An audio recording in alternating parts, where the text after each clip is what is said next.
First and foremost, I'm grateful to be here. I think I get an opportunity to work with a lot of different parishes and schools in different parts of the country, and I think what this parish is doing with youth ministry is absolutely this next step for involving youth. For a variety of reasons, I think it's going to be very, very beneficial. And so I want you to be encouraged. The reason I'm taking time with your parish here is because I believe so strongly in what you're trying to do. So, be excited about this. I think what's going to happen is as your parish starts to engage with youth more, you're going to find a lot of things that you didn't necessarily expect. Maybe, Mike, back to your question a little bit about ideals. I think you're going to see that continue to grow. So what I'm going to do tonight is originally when we set this up, we thought about going first and then having the students. And what we did is we flipped it. And the idea being that they're going to give some specifics. And then tonight, you and your ministries will talk about some more specifics about how you're going to engage with teenagers. But what I want to do is give you a little bit more of the abstracts, give you a little bit more of the theory in working with teenagers and students, and in what we've found, especially in leadership roles and capabilities, what seems to appeal to them, what they really thrive in, and to try to make a compelling case for you, for the other people in your ministry, of why should we engage with teenagers. I think that it's really important that you be equipped as leaders of your ministry with the right information and the right arguments to say, hey, look, this is worth our time, it's important. So we'll do something a little bit different. Well, I'll just ask you to close your eyes for a minute. I want you to think about your ministry, and I want you to think about the challenges that you have. Now, I grew up, my mom's a parish secretary, and I've got my own parish that I'm in now, and I'm assuming that a lot of these issues may be the same. But take a minute to, what are some of the issues that you have with your ministry? Or maybe ones that you see kind of generally with ministries. Maybe if a couple of you would offer a couple of those, if you open your eyes. What are some challenges that you face in your ministry with the adults? Any challenges that you face? Yeah, sometimes they can't get any. People. Yeah. Yeah, needing more people. People, good. Yeah. Other issues? I think a lot of them are the same. You know, people's schedule and time, and having.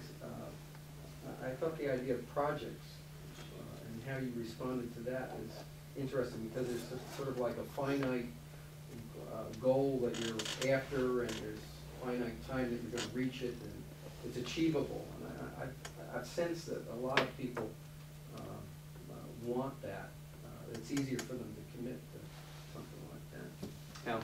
Yeah, how long is this going to go? How deep am I in? Right. Yeah, how long am I going to be here? Yeah, those are real challenges. Good, and there's another hand back here. Well, mine isn't a very happy ministry, so it's hard to get adults to join it. So. Right. Mine is distance, because the safety club is down off of Martin Luther King Drive, which is on the southeast side of town. So, you know, you're asking someone for a commitment, plus you're always also asking someone to drive, you know, from here to a good half hour. Yeah. So. Good. Other challenges? People don't feel that they have anything to give, or they don't feel like they have a talent that they can lend. Yeah. Most of the challenges that we find in the ministries and parishes, and it's frankly true everywhere, is that we have a lot of misconnections in terms of relationships. Finding the right people, giving them a role, a responsibility that makes them feel valued and that they can grow in, and that's a real challenge. And to your point, you know, I've watched this group present now 3 times, and this is a really good group. I've always disagree a little bit with Colin where she says teens are different. I don't think teens are very different. I think they see themselves as different, but I think they're a lot closer to 40-year-olds than they are to 8-year-olds. Even though age-wise they're not that far from maybe 8-year-olds, but they are much closer to having the exact same issues that a 40-year-old has, of schedule, being pulled in too many different directions, too many different responsibilities, setting everything up. That, a lot of the things they're describing, you are all nodding your heads that this sounds very familiar. And I think that in talking with the ministries, that teenagers can answer a lot of your questions right now, because they are a group that can give you, for lack of a better term, a labor force. They are talented, they're energetic, and for a lot of you who aren't getting enough people to sign up or to stay committed, you have a huge untapped pool of resources. I think that's great. What's interesting to me though, and I think this is something that we should be really concerned about, especially in a parish like this, which is going so well and we're building so much for the future, is rarely do people say, I'm concerned about our ministry 15 years from now. And if the leaders of the ministries aren't thinking about 15, 20 years from now, who is? That to me would be a concern.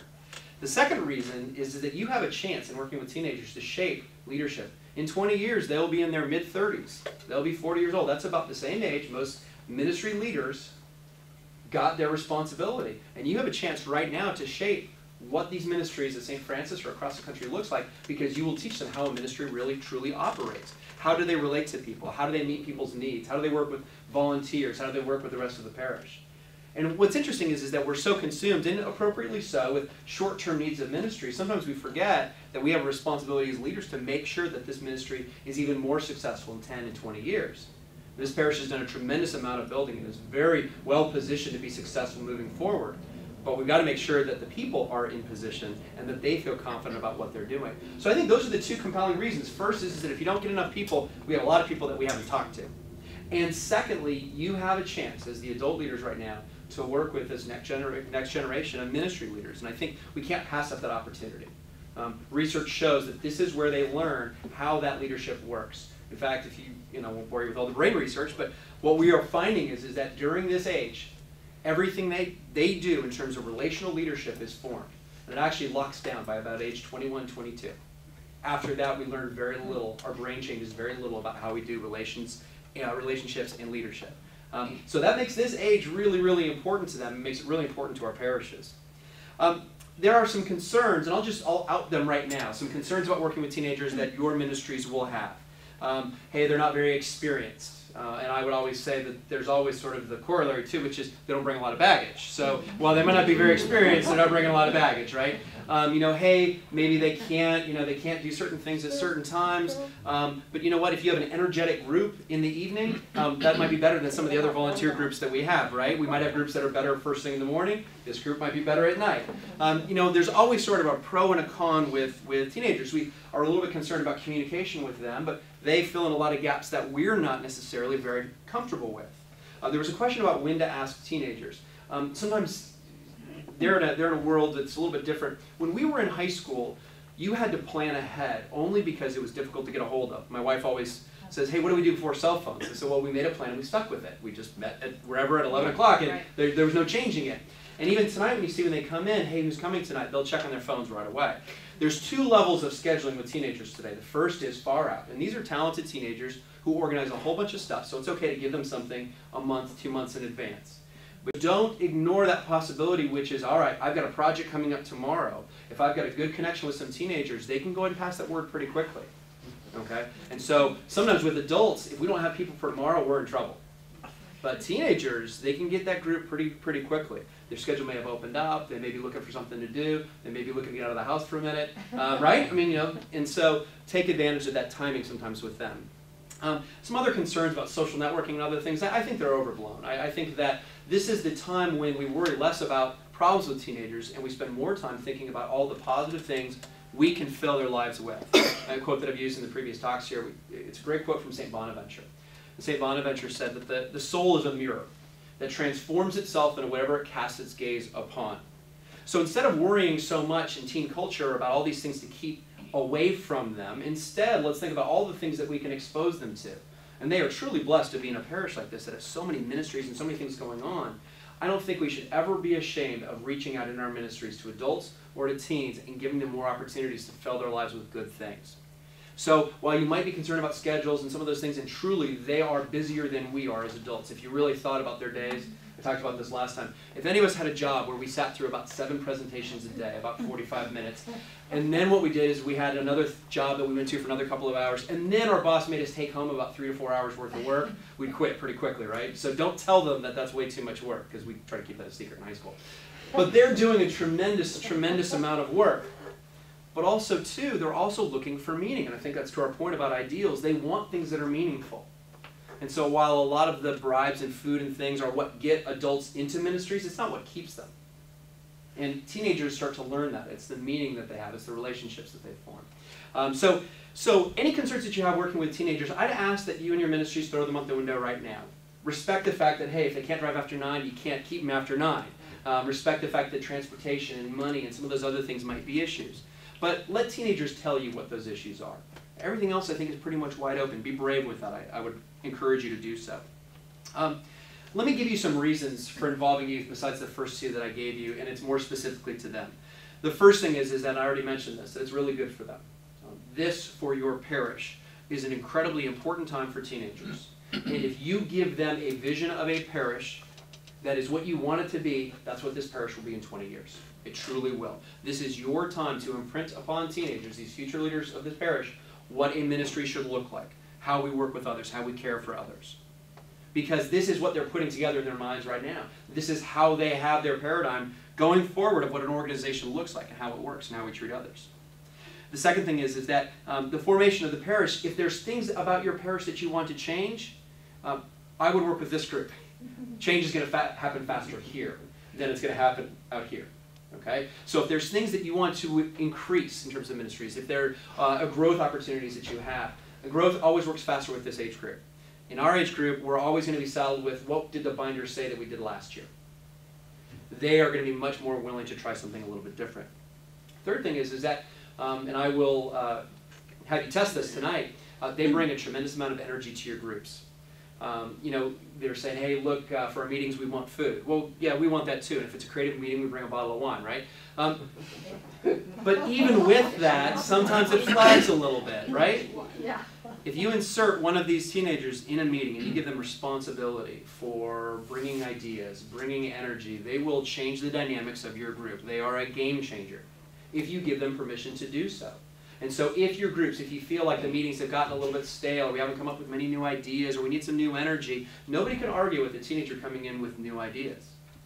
It's important to understand that. One of the things that I get asked all the time, because we do a lot of things with teenagers where we put them in positions where they might really mess up. And so I have a principal who will say to me, well, what if they mess up? And I'll say, well, are none of the adults in your school messing up? I mean, and guess what? Who's a better mess up, me or her? Like, we'll take it from her, or we're not real excited about me messing up again, right? So it's okay to put teenagers in a position where they might make mistakes. Now, I think it's important that we support them. We let them know that it's okay, because they will know when they've messed up. But you don't have many chances. I truly believe this. We don't have many chances to work with a teenager and allow them to make a mistake and to be in a supportive environment where then they can go ahead and continue to do it again. This is our chance. How many people are we sitting in pews with who made a mistake in some sort of ministry, got chewed out because it wasn't done the way that the person did it last year, and we've never seen them again? There's a lot of people sitting there on Sundays next to us. This is our chance to give them that opportunity to rebound from those mistakes, to be able to take that risk to do those things.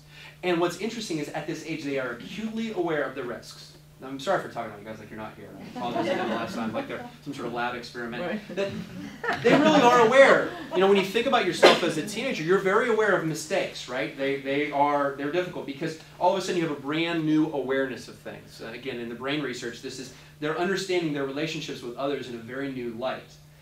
So it's important to understand that they are aware of those mistakes, but also, too, this is also when they start transferring that risk-taking into healthy risk-taking, that willingness to stand up and to lecture, that willingness to be out in front of people, to give a presentation, to share with others, to reach out. One other thing about the energy that they bring, too, I will argue that teenagers are better than us at a lot of things. One thing would be empathy and welcoming. In a group of adults, most adults have not too big of a problem leaving somebody by themselves. I will walk into groups of adults and there'll be people sitting sometimes by themselves. We assume, hey, they probably just want to sit by themselves. Teenagers don't really work that way. They assume that people don't want to sit by themselves. They're better at welcoming people.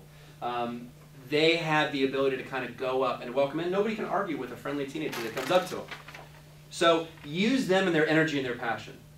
Finally, I would say along the lines of that welcoming, that empathy, I would use them for new ideas as well. Again, a new idea coming from a teenager carries a lot more weight than sometimes coming from adults. We worry about that baggage sometimes. So a lot of kind of specific sort of reasons why we want to make sure that they're involved.